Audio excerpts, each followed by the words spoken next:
Hello boys and girls, Uncle Nightshift again, and tonight we'll continue painting the Sherman EZ8 from Tamiya in 1/48 scale. So far we have applied the base color, which is like 50 shades of olive drab, and we also added some enamel washes, acrylic matte texture and pre-dusting with an airbrush, dirt passes with oil paints, chipping and also rust effects.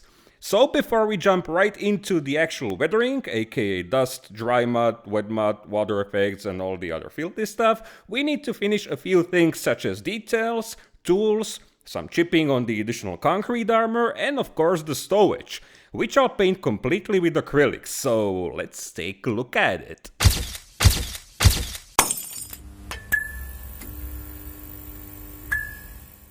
Okay my friends, so what do we have here? I'd say let's pick up where we left off in the previous episode and continue with chipping on the concrete armor. We're gonna need some concrete color, so I grabbed these paints and made a very light mixture consisting of 6 drops of white, 3 drops deck tan, 1 drop dark gray, and a few drops of VMS drying retarder, which also acts as thinner, and a drop of tap water for good measure. This should be a pretty okay color which isn't overly neutral, but has a slightly richer hue because of the added deck tan. Now, if you've seen the painting episode, you'll remember how I actually sprayed the concrete in a light gray color and then chipped it, but I knew from the beginning that the resulting chipping won't be exactly what I was aiming for. And so I only used it as a part of the distressing method. Slightly textured surfaces usually make the hairspray chipping a lot easier, but if the surface is gnarly like in this case, it actually gets more difficult and harder to control, and thus the traditional brush chipping will provide better results. So as you can see, I not only added the concrete chips around edges, but also painted them over those numerous raised pieces which create the jagged surface. These are made from Tamiya modeling putty, which I stippled over the concrete in the construction episode, and when they're painted like this, they might resemble the individual stones or gravel mixed in the concrete, and because they're sticking out of the surface, the paint would get worn down from them very fast.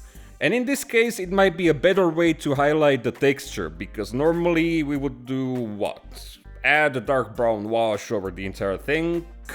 Yeah, but that would obviously make the surface much darker, and I don't think it would look very good. And also, a few people told me to add some shrapnel damage or bullet impacts, and yeah, I must say, this is my bad.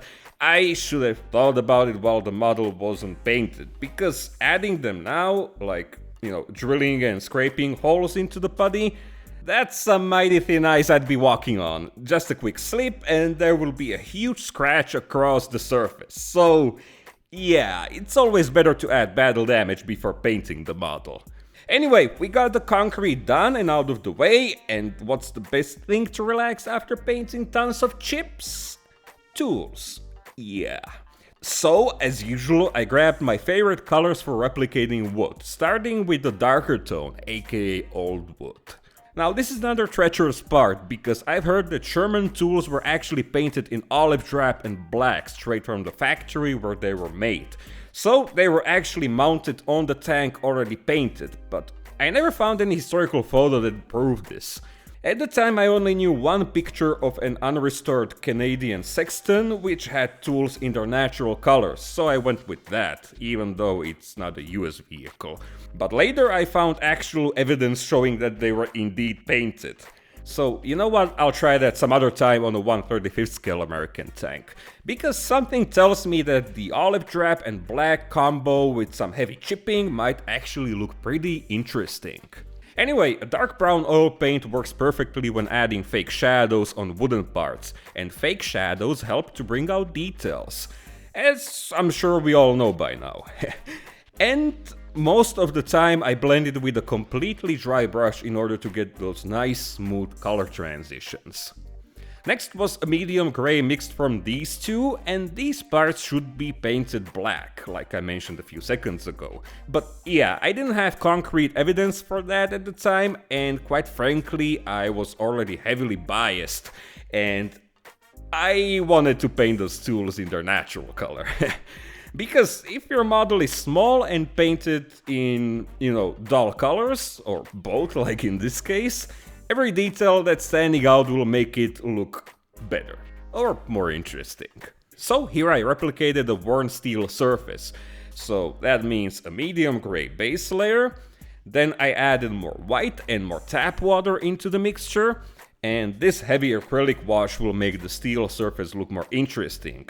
At this point I'm trying to avoid saying the word texture because it's probably my most used word, but yeah, it's what it is, it adds more visual texture. And then the usual enamel rust washes, which can be applied randomly in large dots. And actually I find it better to apply them like this and not over the entire surface, because it's easier to preserve some of the gray tones underneath. And what makes me very happy is seeing more and more modelers using this method to paint tools on their models instead of, let's say, painting them gray and dry brushing the edges with gunmetal or silver. Because this process is super easy. Yeah, it requires more paints, but the process itself is nothing complicated and the results are, well, I always enjoy the results.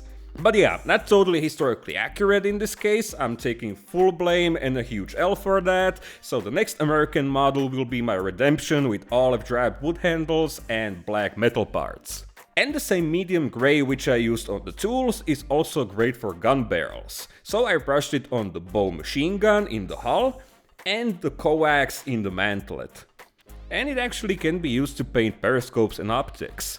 And the American Vision cupola is such a nice detail because of those huge periscopes, so I didn't just paint them in this medium gray tone, but I also added a slightly lighter tone towards the bottom of each glass piece. This is a very simple way to add fake depth, as if, we could actually see through the glass. Just slightly, of course, because periscopes always appear very dark. And I also gave them a very diluted oil paint wash using pure black. And then a layer of wet effects fluid from AK, which is a glossy clear paint and thus works perfectly for simulating glass surfaces. And because it's enamel, it won't react with the acrylic paints. The Taillight was done in the same fashion, but instead of wet effects, I used clear red from Tamiya, which is lacquer based and will react with gray paint, so we need to work swiftly and carefully. Anyway, that pretty much leaves us with this pile of stowage, and I started by painting the 3D printed oil can in a light blue color. Because when we have a dull model without any visual eye-catching features, a small detail like this is definitely gonna make it look more interesting.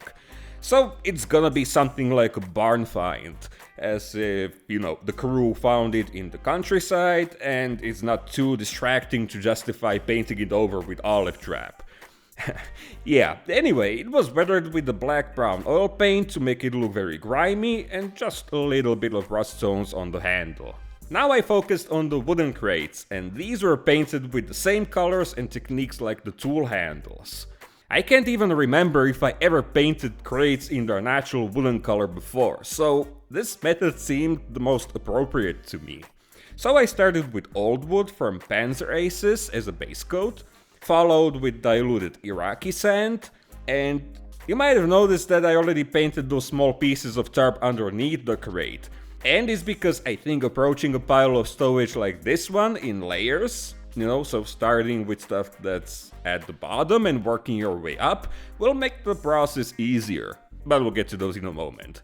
So then I finished the wood with a dark brown oil paint, which I applied around all details and then blended it, both with a completely dry brush, but also with the aid of some enamel thinner, which turned the paint into a wash and helped to bring out the wood grain texture, which I scribed into the resin with a hobby blade.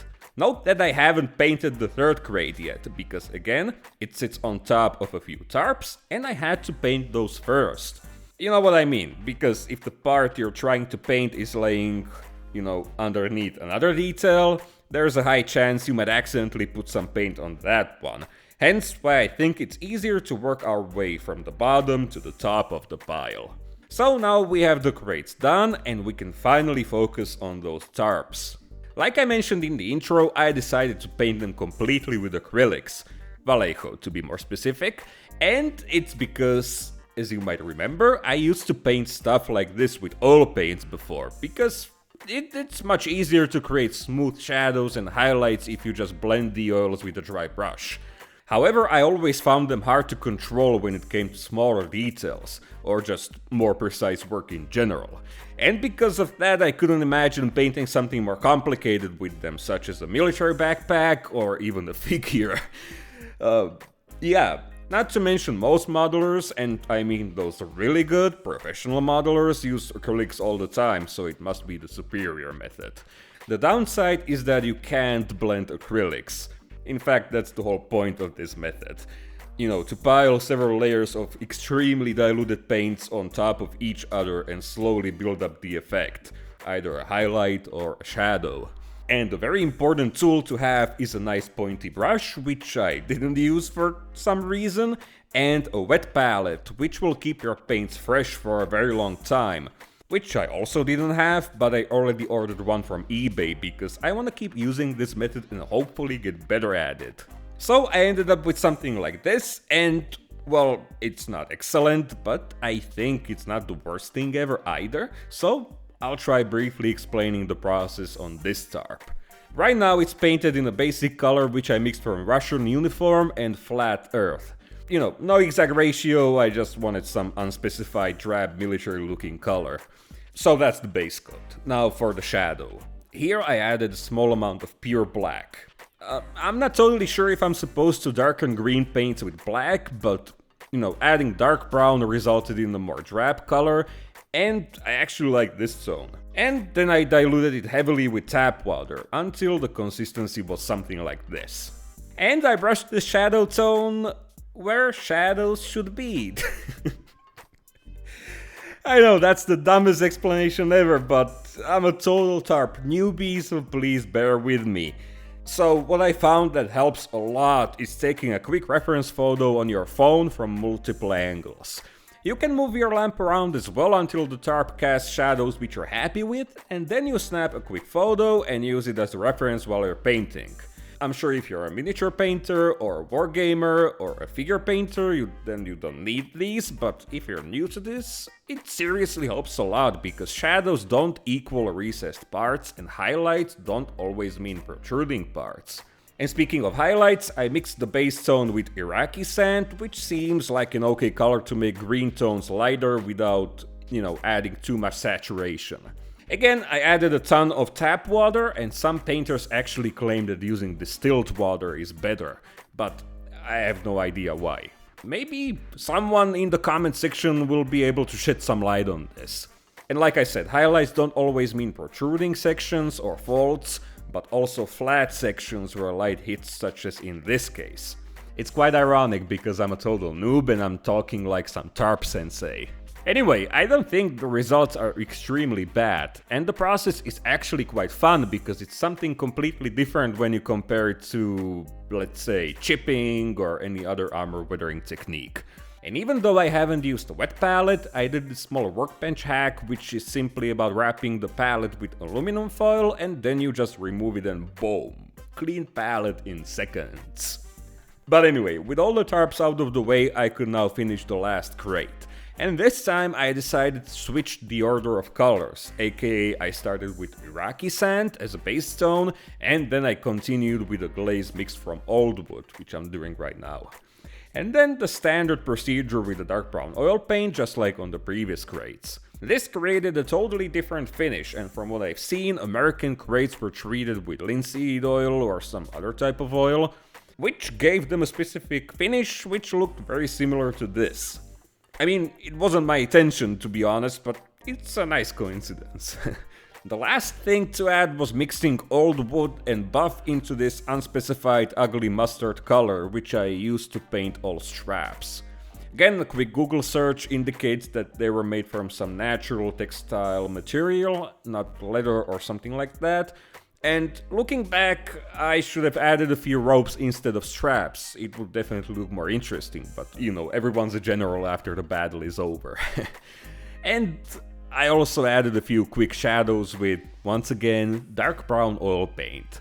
Nothing fancy, and it definitely could be done in a better and nicer looking way, but we'll all have to start somewhere. But hey, the stowage is done, and I mean, yeah, it looks out of place because the tank is already halfway weathered and the stowage is in pristine condition, but dust and mud tones should, they will have to tie it all together. The final task, which I almost completely forgot about, was a few chips over the weld beads. As usual, this was done with chrome silver Tamiya paint, aka X11, but compared to, let's say, the Tiger F13, I added them in a much smaller amount because it's very easy to get carried away.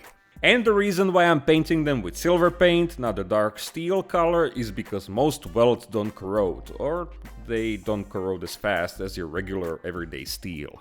And that's about it, my friends. I think the most challenging part of this episode was painting the stowage. And it was definitely an experience for me, let me tell you. And yeah, I feel very optimistic and motivated for, trying it more in the future. And like I mentioned, I already ordered a nice 3D printed wet palette from eBay, and I know, I could have made it myself, the Eastern European way, but this way I'll feel more obligated to use it, after I already paid for it. So yeah, this will have to do for tonight, my friends. The model is now fully ready for weathering with earth tones, so I suppose we'll get it done the next week.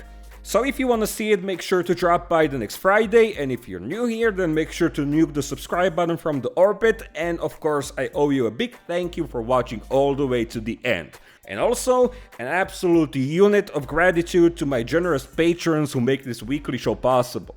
As I'm recording this, the model looks the way it does, but as you're seeing this, I'm more than sure it's already finished. So, if you'd like to see some extra behind the scenes content and other goodies, don't be afraid to check out my Patreon page. Maybe you'll find out one of the rewards interesting, and in return you'll help me to produce these weekly videos. Anyway, that's all I have for tonight, so thanks again, ladies and gentlemen. I hope you have the best weekend ever, and of course don't forget to give the video a like if you liked it, or dislike if you hated it. Take care, stay safe, keep building models, and I'll see you mates in the next one. Cheerios!